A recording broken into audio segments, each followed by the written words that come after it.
Start में note करें थे 3 मिनट में।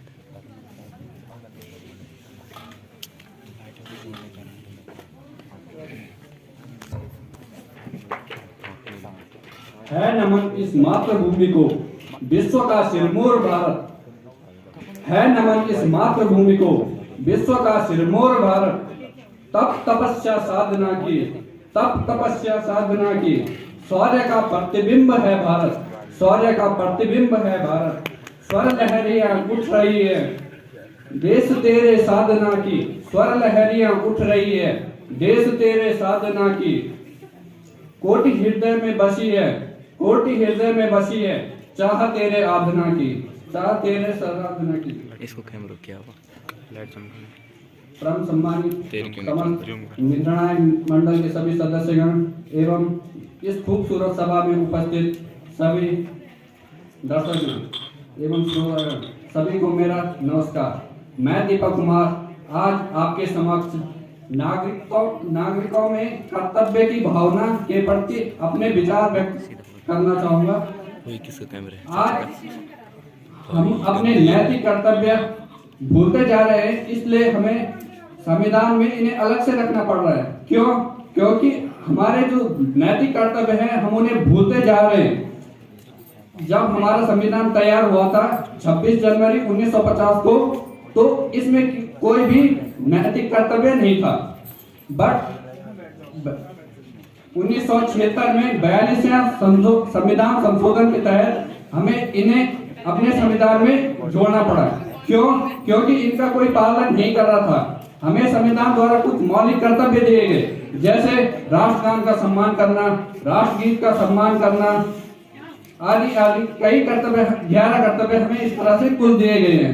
हमें इन कर्तव्यों का सम्मान करने के साथ साथ जो हमारे नैतिक कर्तव्य बनते हैं, जैसे किसी वृद्धजन की सेवा करना, या फिर जैसे कई सार्वजनिक स्थल पर कूड़ा फेंका है तो हमें वो सफाई करनी चाहिए। हमें इस सिचुएशन तक जाना है कि हमें कूड़ा सफाई करने की जरूरत न पड़े, बल्कि वहां पर खुद ब खुद साफ सुथरा दिख जाए।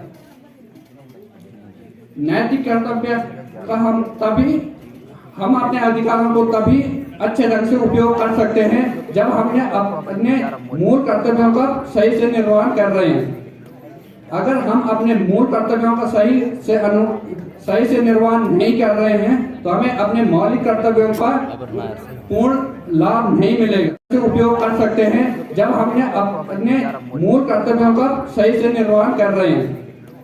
अगर हम अपने मूल कर्तव्यों का सही से निर्वहन नहीं कर रहे हैं तो हमें अपने मौलिक कर्तव्यों का पूर्ण लाभ नहीं मिलेगा। हम एक अच्छे समाज को तभी निर्माण कर सकते हैं जब हम अपने मौलिक कर्तव्यों का पालन सही से करेंगे।